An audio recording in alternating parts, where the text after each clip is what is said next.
Hello बच्चों, आज की जो हमारी क्लास है वो है विद्युत धारा के चुंबकीय प्रभाव 10वीं क्लास का 12वां चैप्टर, उसकी चौथी क्लास। और इससे पहले 3 क्लासों में हमने टॉपिक डिस्कस कर लिए थे और क्वेश्चन भी किए थे। और इस क्लास में हम 4 टॉपिक देख रहे हैं। 4 टॉपिक के साथ उन टॉपिक में जो क्वेश्चन पूछे गए बोर्ड एग्जाम में वो भी देखेंगे। तो आइए देखते हैं सबसे पहला टॉपिक हमारा क्या है। सबसे पहला टॉपिक है कि अगर हम चुंबकीय क्षेत्र में किसी धारावाही चालक तार को रखते हैं तो उस पर किस प्रकार से बल लगता है।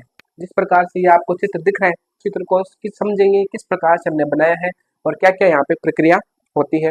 उसके बाद हम देखेंगे फ्लेमिंग के बाएं हाथ का नियम।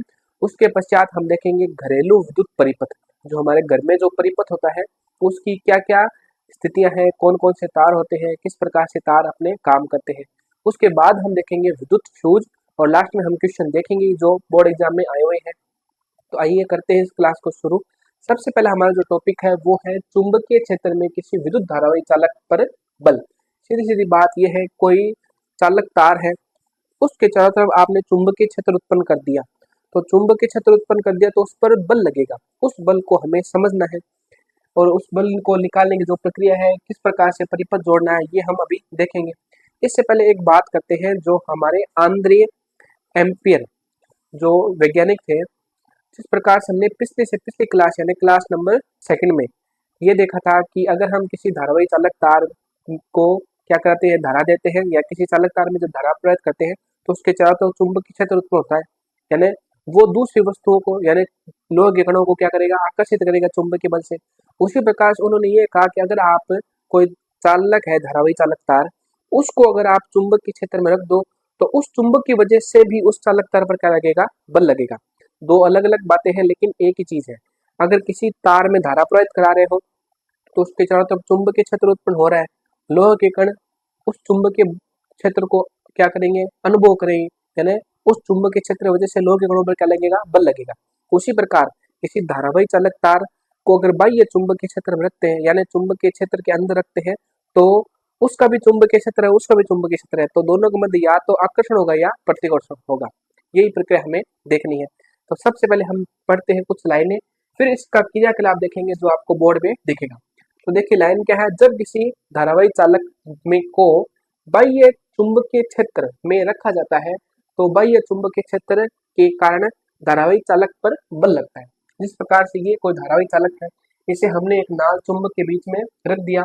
नाल चुंबक का चित्र आपको अभी बोर्ड पर दिख जाएगा। नाल चुंबक का चित्र बहुत बढ़िया है, मस्त चित्र है, ठीक है। तो अगर उसको रखते हैं तब क्या होता है, बल अनुभव करता है, यानी ये धारावाही चालक इस चुंबकीय क्षेत्र के कारण बल अनुभव करता है, ठीक है। जो चालक को विस्थापित करते हैं, इस बल के कारण ये चालक क्या हो जाता है, विस्थापित हो जाते हैं। अब इसकी समझते देखो क्रियाकलाप, ठीक है। क्रियाकलाप आपके बोर्ड की स्क्रीन पर आ रहा है। इसमें सबसे पहले क्या दे रखा है, इसमें सबसे पहले दे रखा है एल्यूमिनियम की एक छड़ लीजिए। इस छड़ को दो संयोजक तारों द्वारा किसी स्टैंड से क्षैतिज लटकाइए। तो इस प्रकार से हमने क्या कर रखा है, हमने एक एल्यूमिनियम की छड़ ले रखी है, ठीक है।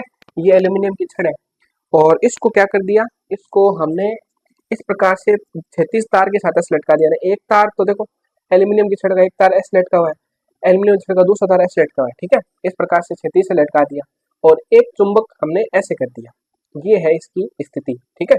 अब देखते हैं आगे और क्या लिख रखा है स्क्रीन पर। एक प्रबल नाल चुंबक इस प्रकार से व्यवस्थित कीजिए, छड़ नाल चुंबक के दो ध्रुवों के बीच में हो तथा चुंबकीय क्षेत्र की दिशा ऊपरी मुखी हो। तो हमें क्या करना है, हमें इस छड़ को एक नाल चुंबक लेना है, जिस प्रकार से दिख रहा है नाल चुंबक हमने ले लिया और इस छड़ को इस प्रकार से व्यवस्थित कर दिया, ठीक है। या फिर आप ऐसे कह सकते हो, इस प्रकार से व्यवस्थित कर दिया। तो देखो होगा क्या, हमें ऐसे ही व्यवस्थित करना है। आपका जो चित्र है वही ये समझाता है। हमें साथ साथ में एक हिंट भी दे रखी है, क्योंकि ये चित्र तो 3D है, 3D चित्र है, इसको समझने के लिए हमें थोड़ा सा अलग तरीके से सोचना पड़ेगा। तो इसमें हमने क्या ले लिया, एक नाल चुंबक ले लिया, उसको जो छड़ है उसके बीच में इस प्रकार से व्यवस्थित कर दिया। और एक चीज और दे रखी है कि जो चुंबकीय क्षेत्र वो क्या है, ऊपरी मुखी, यानी नीचे से ऊपर की दिशा में चुंबकीय क्षेत्र जा रहा है। तो इसका मतलब एन तो नीचे की तरफ होगा और एस क्या होगा, ऊपरी तरफ। और ये हमारी हो गई छड़, ठीक है। अब देखिए आगे पढ़ते हैं। आगे दे रखा है एल्यूमिनियम की छड़ को बैटरी, यानी एल्यूमिनियम की छड़ को क्या कर दिया, बैटरी से जोड़ दिया, ठीक है। और तथा एक कुंजी से जोड़ दिया। बाद में क्या किया, तथा एक धारा नियंत्रक यहाँ पे लगा हुआ है, नहीं लगा हुआ तो देख लेंगे। धारा नियंत्रक के साथ अगर हम क्या करते हैं, श्रेणी क्रम में संयोजित कीजिए। तो एल्यूमिनियम छड़ में सिरे बी से ए की ओर विद्युत धारा प्रवाहित होती है। तो अगर मान लो क्या कर दिया आपने, इस प्रकार से व्यवस्थित कर दिया, ठीक है, धारा नियंत्र भी जोड़ सकते हैं यहाँ पे, इस प्रकार से व्यवस्थित कर दिया, बैटरी आ गई, कुंजी आ गई, तो धारा देखो कैसे प्रवाहित होगी, धारा इस प्रकार से प्रवाहित होगी, ठीक है, बी से ए की तरफ ये धारा प्रवाहित हो गई। अब देखिए अगला बिंदु क्या है, विद्युत धारा प्रवाहित होते ही छड़ बाईं ओर विस्थापित हो जाती है। तो अगर आपने विद्युत धारा प्रवाहित की तो छड़ कैसे होगी, बाईं ओर विस्थापित होगी, यानी ऊपर की तरफ थोड़ी चली गई, ठीक है। तो ये एक छोटा सा प्रयोग था। फिर आपने क्या किया, अब छड़ में प्रवाहित होने वाली विद्युत धारा की दिशा उत्क्रमित कीजिए, तब ये छड़ क्या हो जाएगी, दाईं ओर विस्थापित हो जाएगी। अगर आपने क्या कर दिया, इस धारा को ऐसे प्रवाहित हो रही तो धारा, ठीक है, इसको उल्ट दिया, उल्टोगे कैसे, बैटरी को उल्टा कर दोगे, भाई प्लस यहाँ पे था पहले, माइनस यहाँ पे था, अब क्या कर दिया आपने, प्लस इधर कर दिया, माइनस इधर कर दिया, तो धारा अब ऐसे प्रवाहित होने लगी, ऐसे ए से बी की तरफ। तो ये जो आपकी जो छड़ है ये एक तरीके से दाईं दिशा में क्या हो जाएगी, विस्थापित हो जाएगी। ये प्रक्रिया है। एक और वापिस से देखते हैं। सबसे पहले हमने क्या ली, हमने एक एबी क्या ली, एल्यूमिनियम की छड़ ले ली, उसको इस प्रकार से तार की सहायता से जोड़ दिया, ये स्टैंड है हमारा, ठीक है। ऐसे मान लो ये एबी छड़ थी, इसको हमने इस प्रकार से तार की सहायता से स्टैंड पर लटका दिया कि इसका एक सिरा ये है, इसका दो सिरा ये है। अब आपने क्या किया, एक नाल चुंबक लिया, ऐसे नाल चुंबक ले लिया, उस नाल चुंबक का चुंबकीय क्षेत्र कैसा होना चाहिए, ऊपर की तरफ होना चाहिए। तो एन से चुंबकीय क्षेत्र निकलेगी और ऊपर की तरफ जाएगी, तो ऐसे व्यवस्थित हो गई, ठीक है। अब क्या किया, इस जो छड़ है इसको इसके श्रेणी क्रम में बैटरी जोड़ दी, कुंजी जोड़ दी, धारा नियंत्रक भी हम जोड़ सकते हैं, तो जोड़ दिया।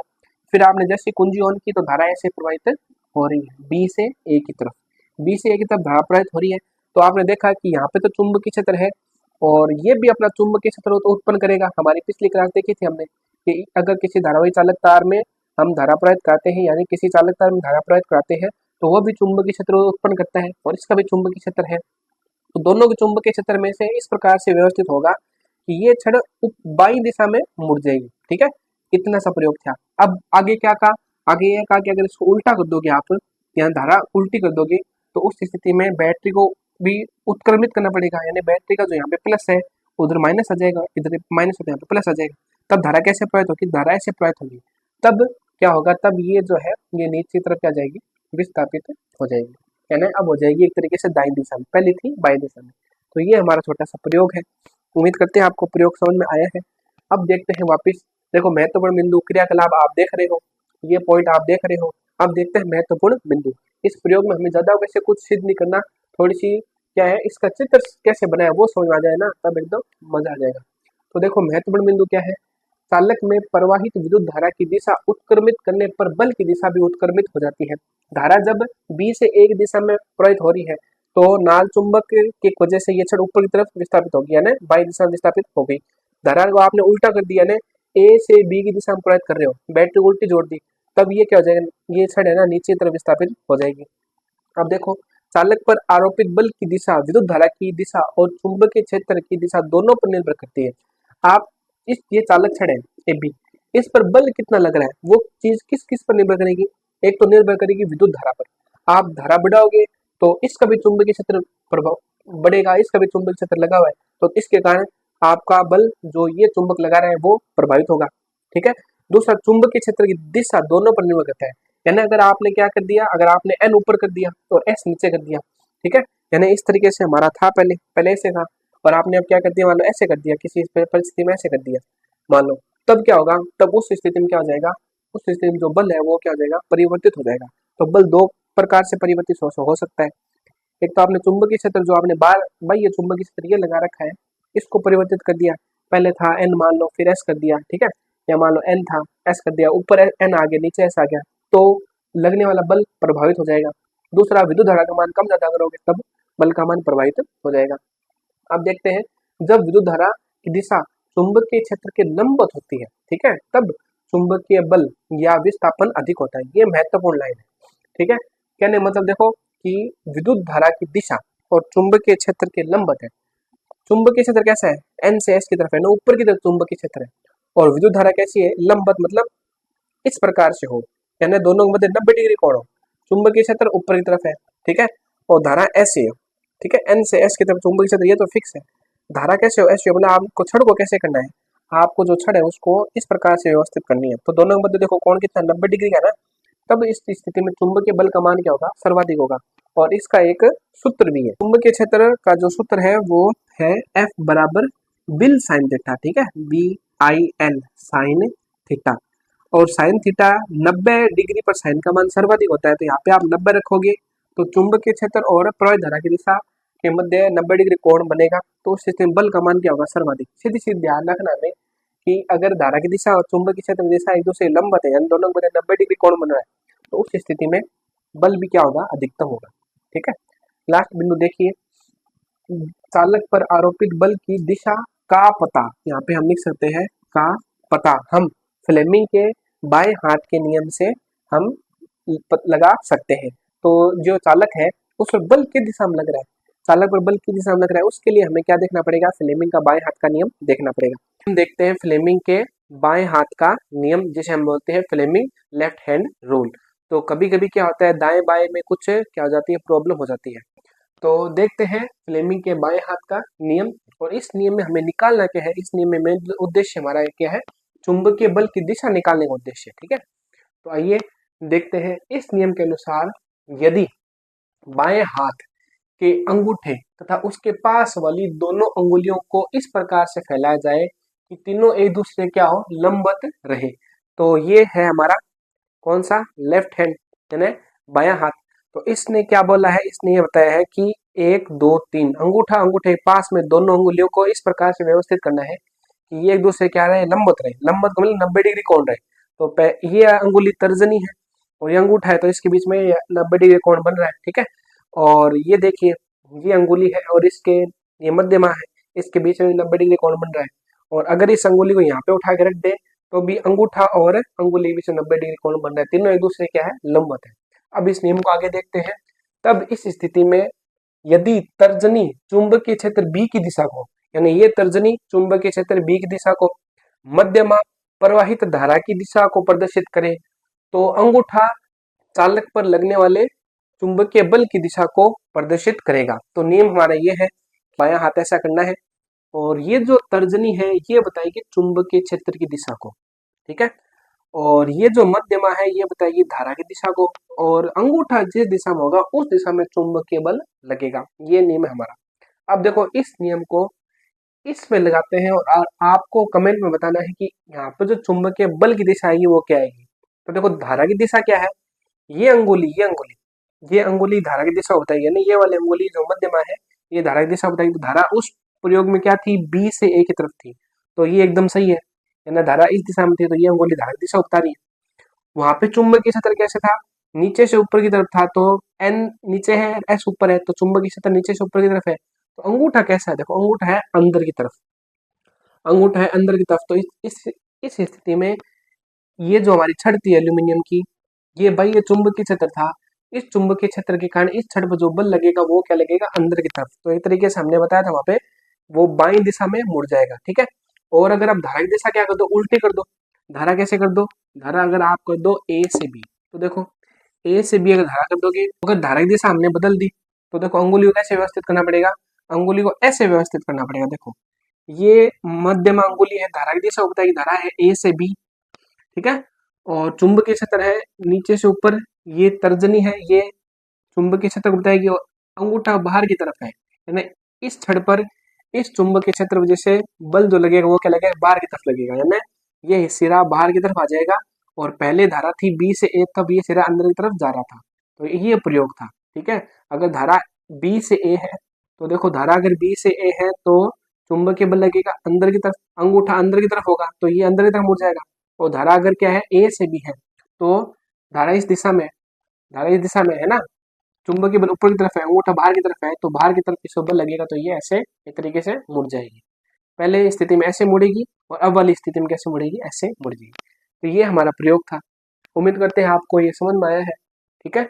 और इसमें एक क्वेश्चन पूछा गया था, देखो क्वेश्चन कैसे पूछा गया था कि एक ऐसे लाइनें दे दी थी, ये लाइनें बता रही है चुंबकीय क्षेत्र की दिशा को, यानी बी को बता रही है। और ये एक लाइन खींची थी नीचे की तरफ, ये बताती है इलेक्ट्रॉन की गति, मान लो इलेक्ट्रॉन की गति, मान लो इलेक्ट्रॉन की गति की दिशा मान लो। तो इसमें पूछा गया था चुंबकीय बल किस दिशा में लगेगा। तो देखो इलेक्ट्रॉन नीचे की तरफ जा रहे हैं तो धारा ऊपर की तरफ प्रवाहित होगी, तो धारा कैसे होगी, धारा ऊपर की तरफ प्रवाहित होगी, यानी आई ऊपर की तरफ प्रवाहित होगी, बी इस दिशा में। तो देखो हमें इस हाथ का उपयोग करना है।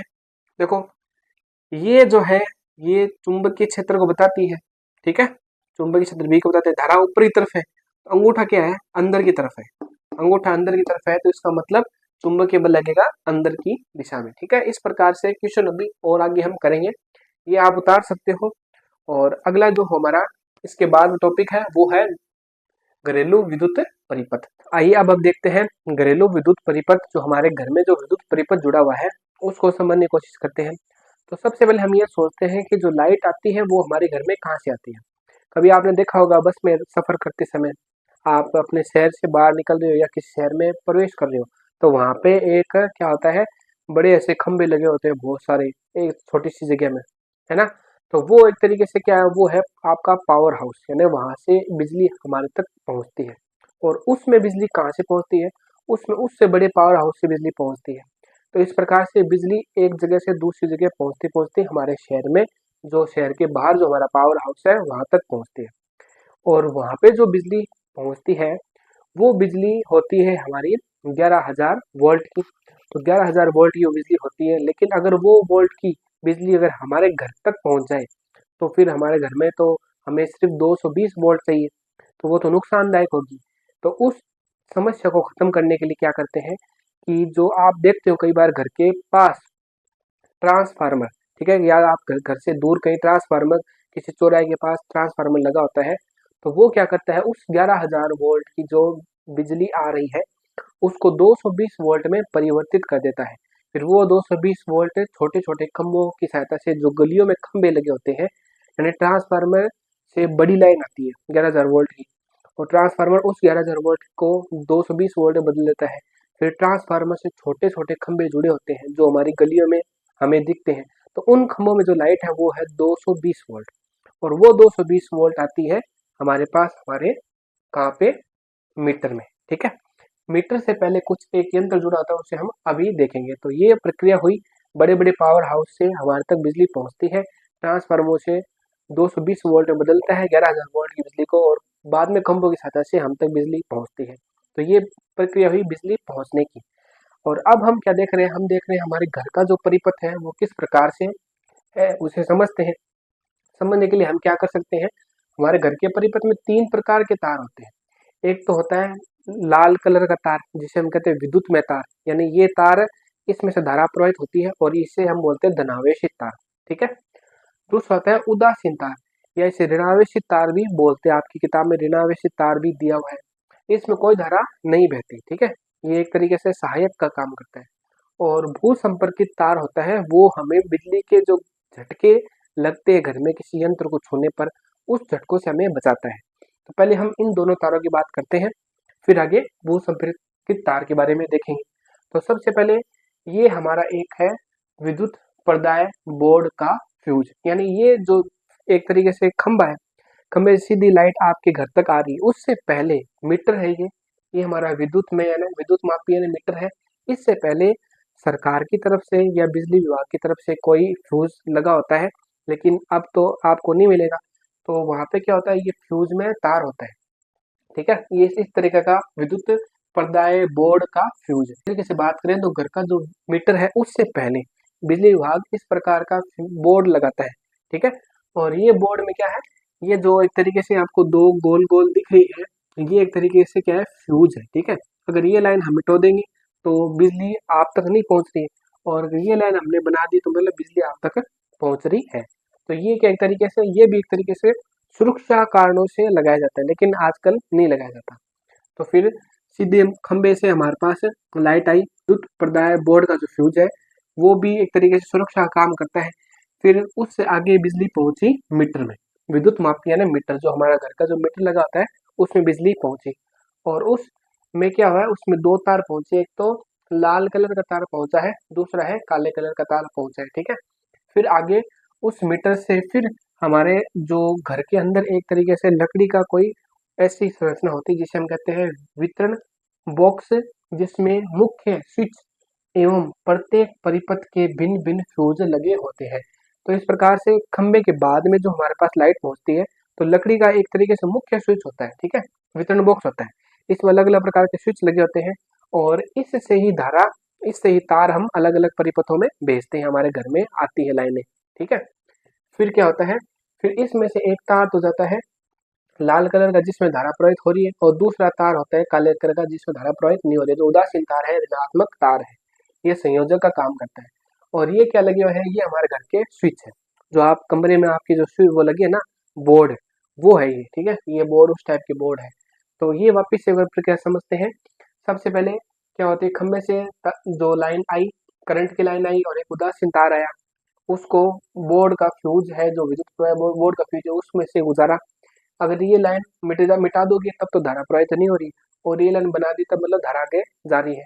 फिर मीटर में आ गया करंट, फिर मीटर से एक इस तरह का लकड़ी का जो बोर्ड होता है जिसमें अलग अलग प्रकार के स्विच लगे होते हैं। जैसे आटे की चक्की, आप आटा पिसाने जाते हो तो वहाँ पे भी इस तरीके के हमें लकड़ी का बोर्ड मिलेगा। तो वहाँ पे पहले करंट आता है, फिर आगे ट्रांसफर होता है, यानी आगे स्थानांतरित होता है। फिर उससे क्या हो गया, फिर अलग अलग घर के जो बोर्ड है उनमें ये करंट पहुंच गया, ठीक है। तो एक बार ये हमने देख लिया, एक बार इसको पढ़ते हैं फिर आगे और देखेंगे। तो सबसे पहले देखिए, हम अपने घरों में विद्युत शक्ति की आपूर्ति मुख्य तारों से प्राप्त करते हैं। मुख्य तार कौन से हुए, वही 11,000 वोल्ट की बैट जो तार होते हैं खंभे वाले, उससे प्राप्त करते हैं, ठीक है। फिर ट्रांसफार्मर से 220 में बदलता है। फिर 220 वाले जो वोल्ट वाला जो खंभा हमारे गली में लगा होता है, उससे हमें धारा मिलती है, विद्युत शक्ति मिलती है। फिर देखिए, ये मुख्य तार धरती पर लगे खंभों के सहारे से हमारे घर तक पहुंचते हैं। आजकल तो अंडरग्राउंड भी हो गया कि तार आजकल क्या करते हैं, अंडरग्राउंड में जोड़ देते हैं। तो जरूरी नहीं है घर खंभे से ही हमें तार जो बिजली की आपूर्ति हो, अंडरग्राउंड तार से भी हम बिजली की आपूर्ति कर सकते हैं। तारों में से एक तार को जिस पर प्राय लाल आवरण होता है विद्युतमय तार या धनात्मक तार कहते हैं। अन्य तार को जिस पर काला आवरण होता है उदासीन तार, या इसे हम कह सकते हैं ऋणात्मक तार कहते हैं, ठीक है। हमारे देश में इन दोनों तारों के बीच वोल्टता यानी विभवांतर कितना होता है, 220 वोल्ट का विभवांतर होता है। तो ये जो आपको वो लाल कलर का तार दिख रहा है, ये काले कलर का तार दिख रहा है, इनके बीच का विभवांतर कितना है, 220 वोल्ट, ठीक है। यानी एक तरीके से इन दोनों के बीच का विभवांतर 220 वोल्ट है। तो ये हमने यहाँ तक पढ़ा है। अब आगे देखते हैं, ये तार एक विद्युत मोटर में प्रवेश करते हैं, विद्युत मीटर में प्रवेश करते हैं। यहाँ पे विद्युत मीटर में प्रवेश कर गए तथा मीटर से वितरण बॉक्स में प्रवेश करते हैं। तो मीटर से वितरण बॉक्स में प्रवेश करते हैं, ये वितरण है, ये बांटने वाला है, ठीक है। ये अलग अलग परिपथों में एक तरीके से उनकी आवश्यकता के अनुसार क्या करेगा, धारा बांटेगा। अब एक तरीके से होता क्या है कि जो हमारे परिपथ है उसमें दो प्रकार के परिपथ होते हैं। एक तो जैसे हमें कूलर चलाना है, एसी चलाना है, मिक्सी चलानी है, फ्रिज चलाना है, ठीक है, और इस्त्री चलानी है, और रेफ्रिजरेटर जो फ्रिज होता है ऐसे। तो ये चीजें जब चलानी होती है तब हमें एक तरीके से हमें 15 एम्पियर धारा चाहिए, और अगर पंखा बल्ब ये चीज चलानी हो तब हमें 5 एम्पियर धारा चाहिए। तो सामान्यतः जो घरों में दो प्रकार की लाइनें जाती है हमारे घरों में, एक तो जाती है 15 एम्पियर की, एक जाती है 5 एम्पियर की। तो देखिए, एक 15 एम्पियर धारा का परिपथ, ठीक है, जिसमें गीजर, कूलर, एसी आदि, तथा 5 एम्पियर धारा का परिपथ जिसमें बल्ब, पंखे आदि चलाए जाते हैं। भू संपर्कित तार, मतलब इनकी बात हो चुकी है। यहाँ से ताराई मीटर की बात हो चुकी, ये वितरण बॉक्स की बात हो चुकी, ये हमारे घर के अलग अलग स्विच है, इनकी बात हो चुकी है। अब हम कहाँ पे आगे, भू संपर्कित तार। भू संपर्कित तार के बारे में कुछ यहाँ पे लिखा है और कुछ बाद में और लिखेंगे। तो देखो, भू संपर्कित तार जिस पर प्राय हरा आवरण होता है, घर के निकट भूमि के भीतर बहुत गहराई पर स्थित धातु की प्लेट से संयोजित होता है। मतलब ये जो भू संपर्कित तार है ना, ये करेगा क्या, देखो मान लो कि जैसे हमारे पास क्या है, 3 पिन है, ठीक है। एक बार ये आप नोट कर लो, हमें थोड़ा सा और लिखना है, फिर अगर वापिस इसको पढ़ेंगे तब आपके एकदम समझ में आ जाएगा। भू संपर्कित तार के बारे में कुछ और जानकारी लेते हैं। हमने पीछे बताया था कि जो भू संपर्कित तार है वो क्या होता है, वो उसको किस प्रकार से जोड़ते हैं, उसे घर के पास खड्डा खोद के 8-10 फीट उसके अंदर एक प्लेट लगाते हैं धातु की, और उसके साथ उस तार को जोड़ते हैं और वहाँ पे कुछ चारकोल, कोयला वगैरह डाल के उससे ढक देते हैं। तो ये प्रक्रिया करते हैं, भू संपर्कित तार को हम परिपथ में इस प्रकार से जोड़ने के लिए प्रक्रिया है। लेकिन एक बार इसको और पढ़ते हैं जो आगे के महत्वपूर्ण बिंदु है, फिर उससे हमें समझ में आएगा कि आगे हमें क्या देखना है।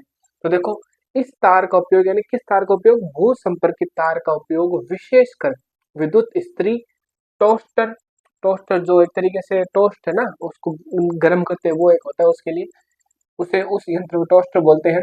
मेज का पंखा, रेफ्रिजरेटर, कूलर मान लो आदि धातु के आवरण वाली विद्युत सांधित्रों में सुरक्षा के उपायों के रूप में किया जाता है। सांधित्रों का मतलब होता है उपकरण।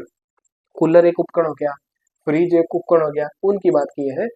तो इन उपकरणों में सुरक्षा के उपाय के रूप में भू संपर्कित तार जोड़ा जाता है। विद्युत धारा का कोई क्षरण होने पर उस साधित्र का विभव भूमि के विभव के बराबर हो जाएगा और उपयोग करने वाला व्यक्ति सुरक्षित बचा रहेगा। इसे हम समझते हैं, मान लीजिए हमारे पास है एक तरीके से मिक्सी, ठीक है। हालांकि ये मिक्सी तो है एक तरीके से जो प्लास्टिक की है, लेकिन हम एक बार के मान रहे हैं हमारे पास एक प्रेस है, इस्त्री है। तो इस्त्री में भी हमें क्या होता है, आजकल की नई इस्त्रियों में तो क्या हो रहा है, नई इस्त्रियों में तो खाली 2 प्लग आ रहे हैं, क्योंकि वो प्लास्टिक इस्त्री है तो उसमें करंट आने की संभावना बहुत कम है। लेकिन जो पुरानी इस्त्री होती थी वो क्या होती थी, वो होती थी लो की, ठीक है, आयरन की। तो उसमें क्या होता था, इस प्रकार के 3 प्लग जुड़े होते थे, एक प्लग पॉजिटिव, दूसरा प्लग नेगेटिव और तीसरा प्लग होता था भू संपर्कित तार वाला, ठीक है। एक तरीके से इसका जो कनेक्शन होता था, आप स्विच में डालोगे तो स्विच में डालोगे तो वो करंट किसको मिलेगा, इस्त्री को मिलेगा। अब मान लो इस्त्री में कुछ कोई दिक्कत आ गई या तार, इस्त्री का अंदर से तार खुल गया और उसने लो वाले जो बाहर वाले आवरण को टच कर लिया, तो भाई आवरण पर क्या आ जाएगा, करंट लग, झटका लगेगा हमें। जैसे हम इस्त्री करेंगे, मान लो हमारा हाथ उस टच हो गया वहां पे, तो झटका लग जाएगा। तो उस स्थिति से बचाने के लिए क्या होता है, इस तार से जो स्विच हमारा, उसके साथ भू संपर्कित तार जुड़ा होता है धरती के अंदर। तो जैसे ही मान लो इस्त्री पर मान लो ज्यादा क्या आ गया, करंट आ गया, ठीक है, बाहरी आवरण पर, तो पृथ्वी क्या है, पृथ्वी होती है एक तरीके से भूखी, उसे कितना ही विभव दे दो आप, वो पूरा पूरा विभव ले लेंगे। जिस प्रकार से बिजली है, आकाश से बिजली धरती की तरफ गिरती है तो धरती उस पूरी बिजली को ले सकती है, ठीक है, आसानी से। तो उसी प्रकार से क्या होता है, स्त्री पर जो आवश्यक, जो आवश्यकता से ज्यादा ना एक्स्ट्रा जो विभव आ गया है, उसको भू संपर्कित तार द्वारा पृथ्वी में भेज दिया जाता है और पृथ्वी उसे ग्रहण कर लेती है। तो ये भू संपर्कित तार हमें झटका लगने से बचाते हैं, ठीक है। इसी प्रकार मान लो फ्रिज है, फ्रिज में भी, फ्रिज तो लोह का बना होता है। इसी प्रकार से कूलर है, टोस्टर, ये जो लोह की चीजें होती है, उन्हें उन्हें क्या करते हैं हम, भू संपर्कित तार से उनका स्विच इस प्रकार से बनाया जाता है कि उनका भू संपर्कित तार से जोड़ देते हैं। अगर मान लो किसी परिस्थिति में उनका अंदर का जो पार्ट है, उसका कोई तार मान लो खुल के किसी उसके बाहरी आवरण से टच हो गया या अंदर कोई फॉल्ट हो गया, तो उस स्थिति में अगर आप उसे टच करोगे तो आपको टच होने से पहले उसका पूरा विभव भू संपर्कित तार द्वारा पृथ्वी ले लेगी, तो हम वहां पे सुरक्षित बच जाते हैं। तो इस प्रकार से हमने देखा कि वापिस एक बार चित्र एक बार वापिस समझते हैं पूरा, फिर आगे देखते हैं। देखो, 3 प्रकार के तार है, एक तो विद्युत में तार जिसमें से करंट प्रवाहित होता है, उदासीन तार जिसमें करंट प्रवाहित नहीं होता, इसे ऋणावेशित तार भी बोलते हैं, भू संपर्कित तार हो गया। अब विद्युत प्रदाय बोर्ड का फ्यूज, यानी ये एक तरीके से फ्यूज है, ठीक है। अगर ये लाइन नहीं होगी तो इसका मतलब धारा प्रवाहित नहीं हो रही है, और ये लाइन जोड़ दी तो ये धारा प्रवाहित हो रही है। ये पहले परिपथों में मिलता था, लेकिन अब नहीं मिलता, अब तो सीधे हमें मीटर मिलता है, ठीक है। तो ये हो गया विद्युत मीटर, इससे 2 तार हमारे, ये हो गया एक तरीके से बोर्ड। आप देखोगे कि जैसे ही विद्युत मीटर से घर की तरफ, अंदर की तरफ जो तार आते हैं, वहां पे एक लकड़ी का बोर्ड लगाता है, उसमें अलग अलग प्रकार के स्विच जुड़े होते हैं। तो उन स्विचों की बात करें, फिर उनसे तार अलग अलग, जो हमारे पहला बोर्ड, पहले कमरे का पहला बोर्ड, दूसरे कमरे का बोर्ड, तीसरे कमरे का बोर्ड, उनमें धारा प्रवाहित होती है और ये दोनों तार समांतर क्रम में होते हैं, ठीक है। समांतर क्रम में वोल्टेज बराबर होता है, तो इस पर 220 वोल्ट, इस पर 220 वोल्ट, इस पर 220 वोल्ट। एक चीज हमें ध्यान रखनी है कि हमें जो वोल्टेज मिलती है वो एक तरीके से 220 वोल्ट की मिलती है, लेकिन एक साथ हमारे जो एक तरीके से धारा हमें कितनी मिलती है, धारा हमें मिलती है 50 हर्ट्ज की है, ठीक है। तो इस प्रकार से हमें धारा मिलती है, तो ये सभी 220 वोल्ट पर है।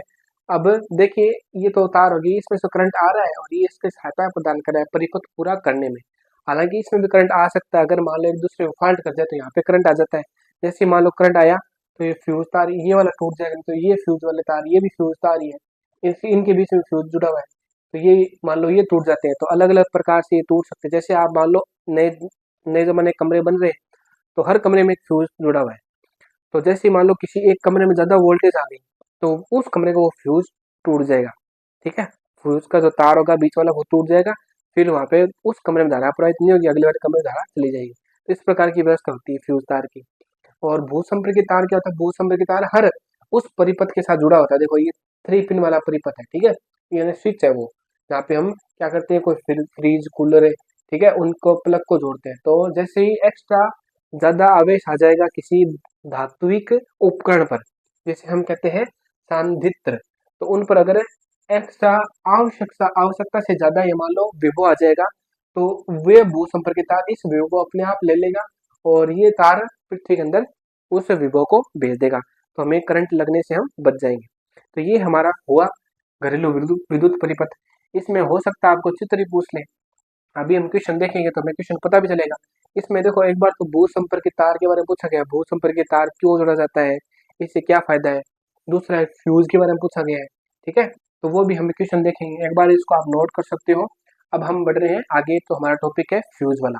आजकल क्या होता है, आजकल एमसीबी, जो फ्यूज की जगह क्या लगाते हैं, एमसीबी लगाते हैं, ठीक है। उसमें क्या होता है, उसमें अलग अलग प्रकार की धारा आप ले सकते हो, 5 एम्पीयर की एमसीबी बन सकती है, 15 एम्पीयर की एमसीबी बन सकती है।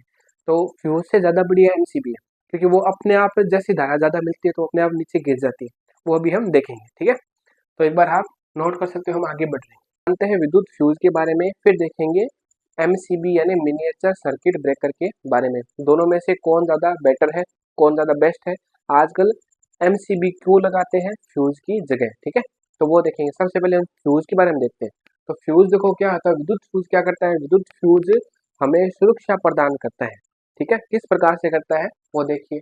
विद्युत फ्यूज सभी घरेलू परिपथों का महत्वपूर्ण अवयव होता है, यानी सभी घरेलू परिपथों में हर कमरे के अंदर जो बोर्ड लगा है उसके अंदर फ्यूज आपको मिलेगा, ठीक है, तो वो महत्वपूर्ण अवयव है। जब विद्युत में तार तथा उदासीन तार दोनों सीधे संपर्क में आते हैं, यानी विद्युत में तार जिसमें धारा प्रवाहित हो रही है, लाल वाला तार, और उदासीन तार जो काला वाला तार है, उसका किसी परिस्थिति में रबड़ हट जाए ऊपर वाला, और वो दोनों क्या कर जाए, टच कर जाए, तो उस स्थिति में देखो क्या होगा, तो अति भारण हो सकता है, यानी तार में बहुत सारी धारा अचानक कम समय में प्रवाहित हो जाती है, जिसे हम कहते हैं अति भारण, ठीक है।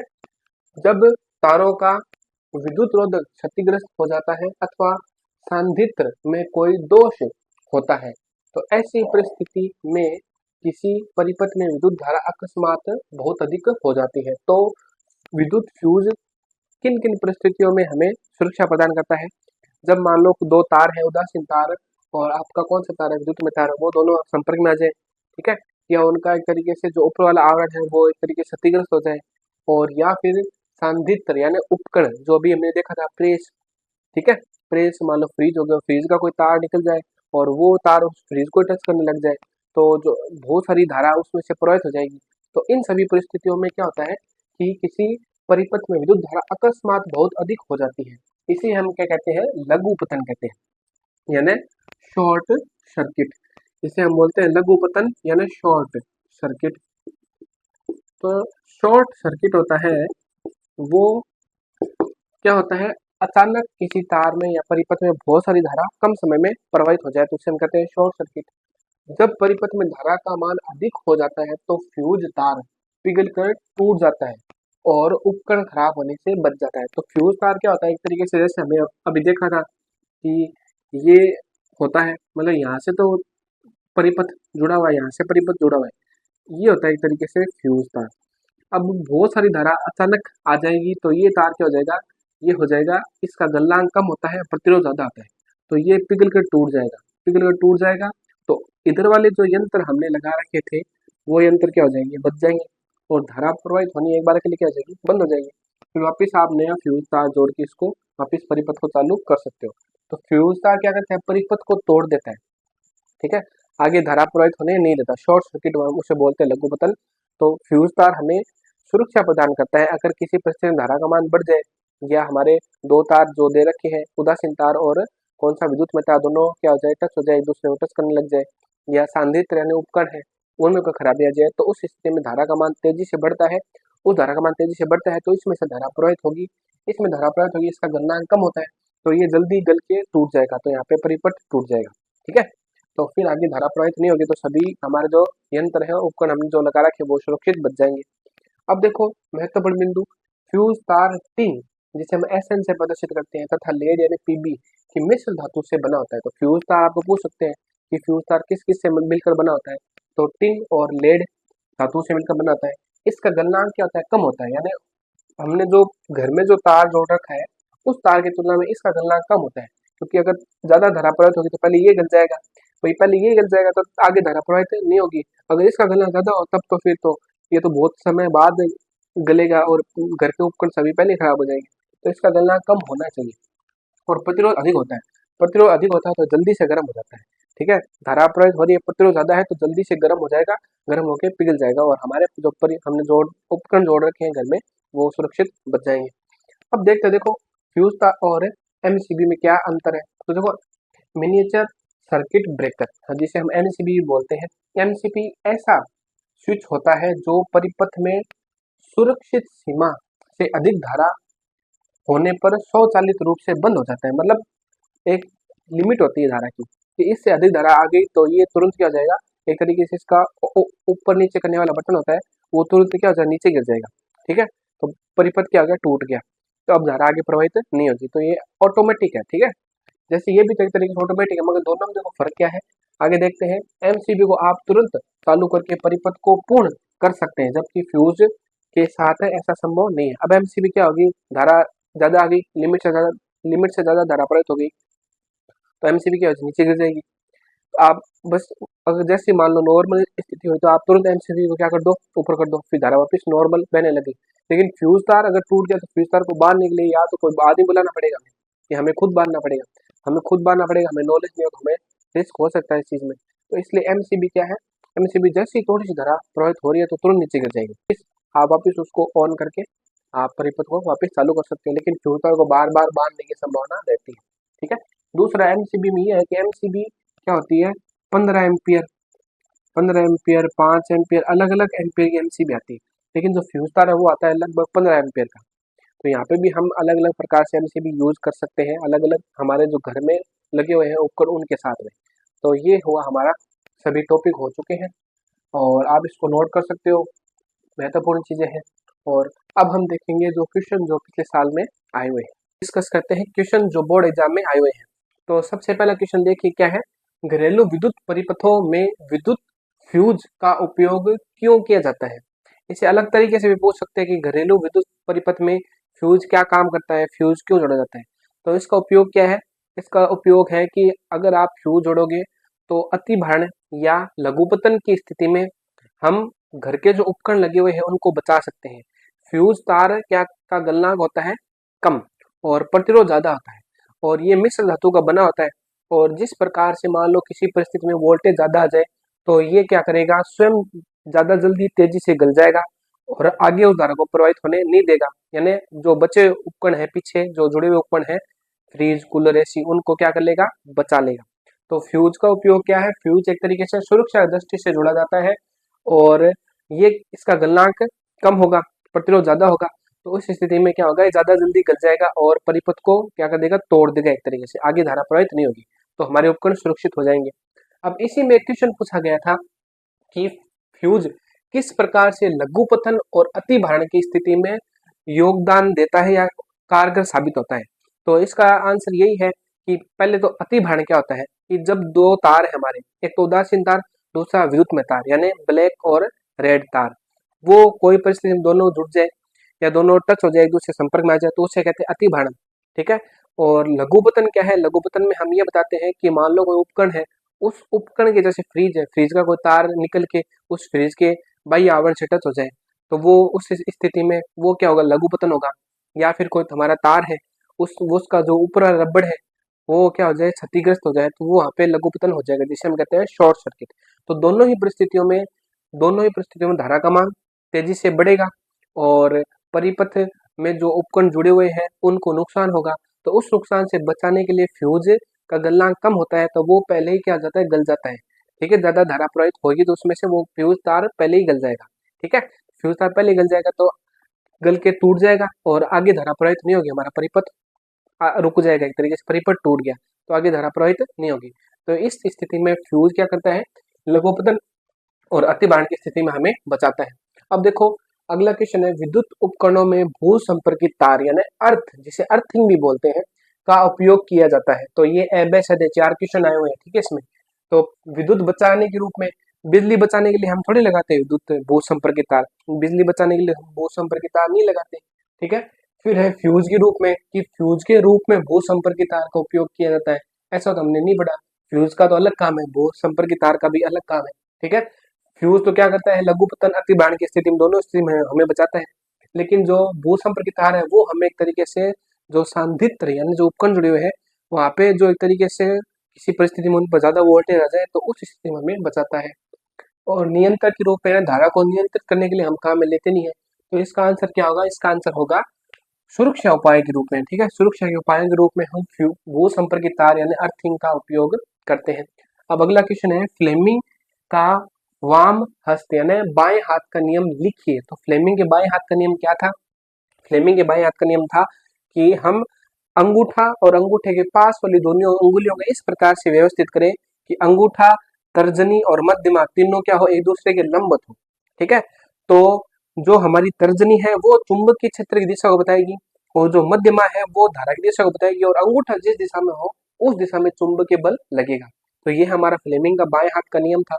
आगे देखिए, किसी चुंबकीय क्षेत्र में रखे विद्युत धारावाही चालक पर चित्र द्वारा उत्पन्न बल को समझाइए। चालक पर चित्र द्वारा उत्पन्न जो बल है उसको समझाना, मतलब हमें जो सबसे पहले टॉपिक था हमारा, उस टॉपिक को आपको बताना है, वहां पे हमें क्रियाकलाप लिखना है और बताना है कि विद्युत बल कैसे ज्ञात कर सकते हैं और वहां पे महत्वपूर्ण बिंदु भी हम बता सकते हैं 2-4, ठीक है। तो ये आपको पूरा करना है, चित्र बनाना पड़ेगा बच्चों वहां पे। अब देखो आगे देखो क्वेश्चन है ना, ये एक अलग क्वेश्चन है, ये अलग क्वेश्चन है, ये अलग क्वेश्चन है, 3 क्वेश्चन अलग अलग है तीनों, ठीक है। और ये जो क्वेश्चन है ये एक साथ क्वेश्चन पूछा गया, आपकी स्क्रीन पर क्वेश्चन आ जाएगा। तो देखो पहले में क्या दे रखा है, पहले में दे रखा है चुंबकीय क्षेत्र इस दिशा में है, इसमें भी इस दिशा में चुंबकीय क्षेत्र है, इसमें भी इस दिशा में चुंबकीय क्षेत्र है, ठीक है। अल्फा कण, अल्फा कण एक तरीके से धनावेशित कण होता है, ठीक है। पॉजिट्रॉन भी एक तरीके से धनावेशित कण होता है, इलेक्ट्रॉन के बराबर का उसका द्रव्यमान होता है और इलेक्ट्रॉन के बराबर का उस पर आवेश होता है, वो होता है धनावेश। इलेक्ट्रॉन पर माइनस का आवेश होता है, ठीक है, उतना ही आवेश होगा पॉजिट्रॉन पर। और धारा, ये चालक है ही हमारा, चालक इस चालक है, इसमें इस दिशा में धारा प्रवाहित हो रही है। तो देखो इन तीनों क्वेश्चन में ये पूछा गया है कि जो बल लग रहा है उसकी दिशा क्या है, बल लगने वाले बल की दिशा क्या है, चुंबकीय बल की दिशा क्या है। पहले क्वेश्चन में पूछा गया है कि चुंबकीय क्षेत्र लग रहा है, अल्फा कण इस प्रकार से प्रवेश कर रहा है तो इस पर लगने वाले बल की दिशा बताओ। दूसरा है कि चुंबकीय क्षेत्र ऐसे लग रहा है और पॉजिट्रॉन इस प्रकार से इस चुंबकीय क्षेत्र में प्रवेश कर रहा है तो इस पर लगने वाले बल की दिशा बताओ। तीसरा में ये पूछा गया है कि चुंबकीय क्षेत्र तो यानी बी इस दिशा में लग रहा है और इसमें धारावाही चालक तार हमने रख दिया और धारा इस प्रकार से प्रवाहित हो रही है तो इस पर बल की दिशा बतानी है। तो देखिए एक ही नियम हमारे पास, फ्लेमिंग के बाएं हाथ का नियम जो अभी हमने पढ़ा है, अंगुलियों को ऐसे करो, ठीक है। तो देखो चुंबकीय क्षेत्र को कौन बताएगा, पहली वाली अंगुली बताएगी, विद्युत धारा की दिशा को कौन बताएगी, दूसरी वाली अंगुली बताएगी, और बल अंगूठा जिस दिशा में होगा उस दिशा में बल लगेगा। तो देखो पहली बात तो अल्फा कण देखते हैं, ठीक है। अल्फा कण तो एक तरीके से धनावेशित है तो इसको हम एक तरीके से धारा की दिशा में ही इसे लेंगे, ठीक है ना। अल्फा कण धनावेशित है तो ये धारा की दिशा में इसको मानेंगे। तो हाथ को आपको ऐसा करना पड़ेगा। तो देखो चुंबकीय क्षेत्र को ये अंगुली बता रही है तर्जनी, अल्फा कण जिस दिशा में जाएगा उसी दिशा में धारा होगी और अंगूठा किस दिशा में है, बाहर की तरफ है, अंगूठा बाहर की तरफ है तो इस पर चुंबकीय बल लगेगा कागज के बाहर की तरफ, यानी कागज के अंदर से बाहर की तरफ, ऐसे आपका ऑप्शन दिया हुआ है। दूसरे वाले में देखो पॉजिट्रॉन, पॉजिट्रॉन भी धनावेशित है लेकिन ये जिस दिशा में पॉजिट्रॉन जाएगा उस दिशा में धारा प्रवाहित होगी तो हमें हाथ को ऐसा करना पड़ेगा। तो देखो ये चुंबकीय क्षेत्र बी, ये तर्जनी अंगुली चुंबकीय क्षेत्र बताएगी, मध्यमा धारा की दिशा को बताएगी, उसी दिशा में पॉजिट्रॉन जा रहा है, जिस दिशा में पॉजिट्रॉन जाएगा उसी दिशा में धारा होगी हमारी। और अंगूठा क्या है, तल के लंबवत अंदर की ओर है तो इसमें चुंबकीय बल क्या लगेगा, अंदर की तरफ लगेगा और इसमें चुंबकीय बल बाहर की तरफ लगेगा। अब देखो ऐसा ये है, देखो बी इस दिशा में, चुंबकीय क्षेत्र इस दिशा में है, धारा ऊपर की तरफ है, अंगूठा क्या है अंदर की तरफ है तो यहाँ पर भी चुंबकीय बल क्या लगेगा, अंदर की तरफ लगेगा।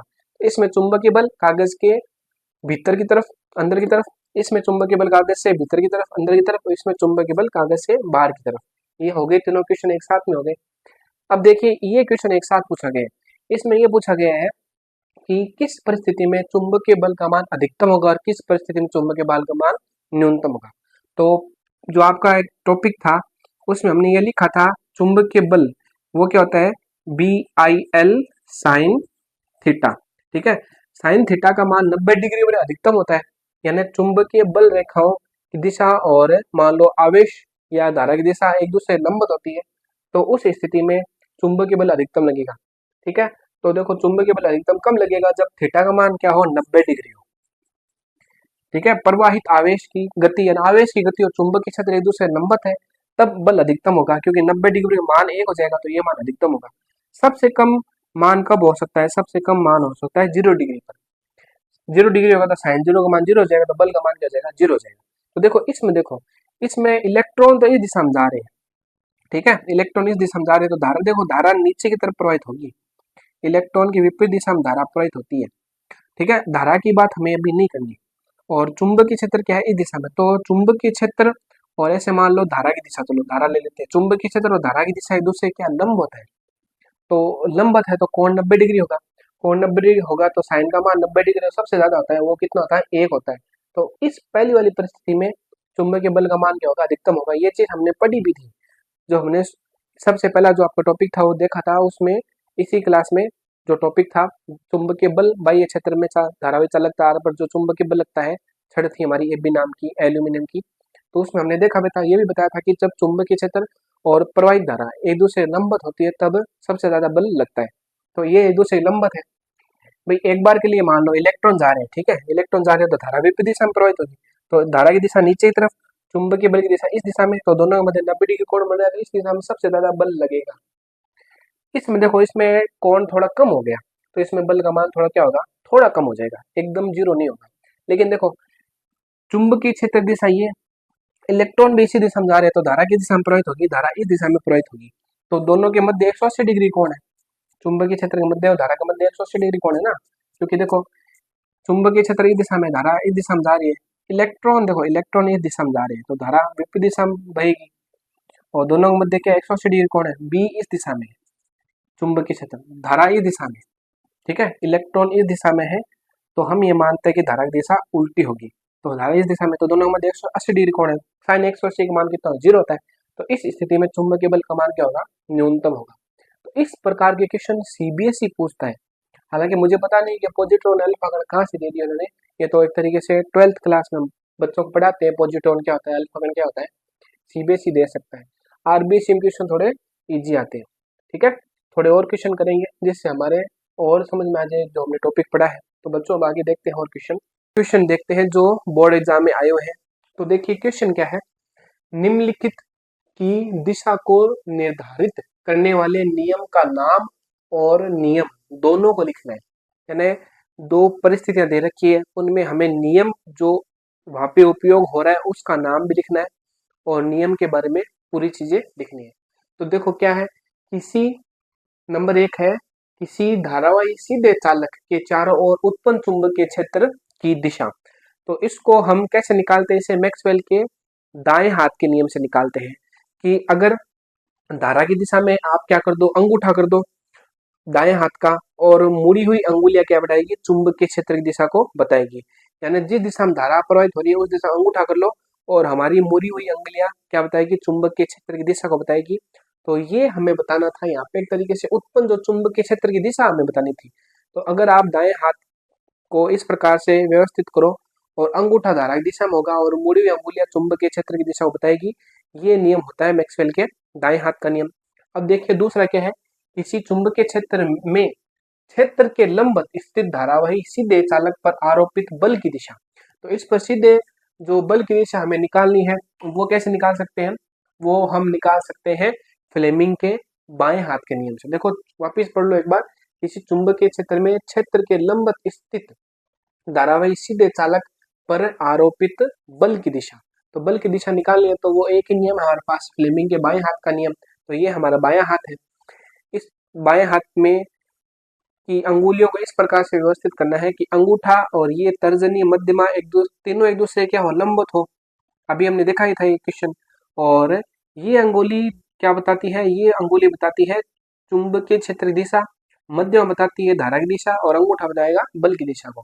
तो ये नियम हमें लिखना था, फ्लेमिंग के बाएं हाथ का नियम।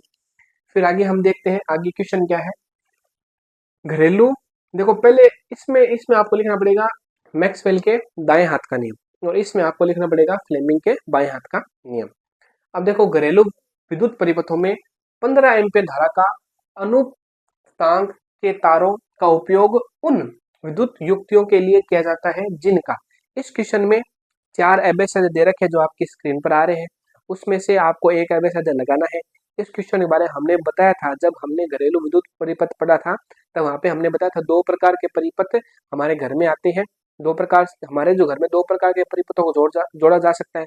इसमें एक तो 15 एम्पीयर की धारा प्रवाहित होती है, एक में 5 एम्पीयर की धारा प्रवाहित होती है। तो इन चार ऑप्शन में से आपको एक ऑप्शन टिक करना है, ये क्वेश्चन आपको करना है। अब हम बढ़ते हैं आगे वाले क्वेश्चन की तरफ। देखिए, किसी विद्युतीय परिपथ के अति भारण से आपका क्या तात्पर्य है, ठीक है, व्याख्या कीजिए। तो अति भारण की स्थिति क्या होती है, जब विद्युत में तार, लाल वाला तार और उदासीन तार यानी काले वाला तार, जब दोनों तार किसी परिस्थिति में एक दूसरे क्या टच हो जाते हैं, तो उस स्थिति में वो स्थिति क्या कहलाती है, अति भारण की स्थिति कहलाती है। आगे देखिए, घरेलू विद्युत परिपथों में होने वाले अति भारण के दो संभावित कारणों की सूची बताइए, ठीक है। तो अति भारण में संभावित कारण कौन कौन से हो सकते हैं। आप ये कह सकते हो कि दो जो तार थे वो उस स्थिति में क्या हो जाता है, अति भारण हो जाता है। या फिर आप ऐसे बता सकते हो इसमें कि मान लो कि कोई जैसे तार है, उसका ऊपर वाला रबर निकल गया, ठीक है, फिर वो दूसरे वाले तार से टच हो गया, तो वहां पे अति भारण हो सकता है। या हम ऐसे बता सकते हैं कि अचानक बहुत सारी क्या हो जाए, वोल्टेज आ जाए, धारा एक साथ प्रवाहित हो जाए किसी परिस्थिति में, ठीक है, तो उस स्थिति में अति भारण हो सकता है। या आप कह दो वहाँ पे एक तरीके से लघु पतन में भी हम थोड़ा सा इसका उपयोग ले सकते हैं। अति भारण मतलब ज्यादा धारा बहुत तेजी से बहुत मात्रा में आ जाए, तो वहाँ पे अति भारण की स्थिति हो सकती है। तो दो संभावित कारण क्या हो सकते हैं, एक तो कह दो वोल्ट ज्यादा हो जाए, या फिर कहीं जो हमारे उपकरण है वहाँ पे कुछ क्या हो जाए, उपकरण के कोई तार निकल के अलग हो जाए, वहाँ पे तार उपकरण को टच कर जाए, तो वो स्थितियां हो सकती हैं, ठीक है। तो दो संभावित कारणों की सूची बनाइए, दो संभावित कारण आप बता सकते हो अति भारण की स्थिति में।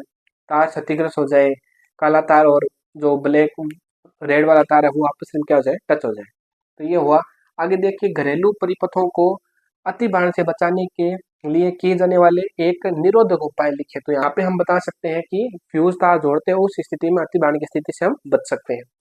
अगला क्वेश्चन देखिए, किसी घर में 1500 वाट, वाट यानी शक्ति की बात की गई है, 200 वोल्ट, 200 वोल्ट यानी वोल्टेज की बात की गई कि विद्युत इस्त्री और 500 वाट 200 वोल्ट की फ्लैश लाइट का उपयोग होता है।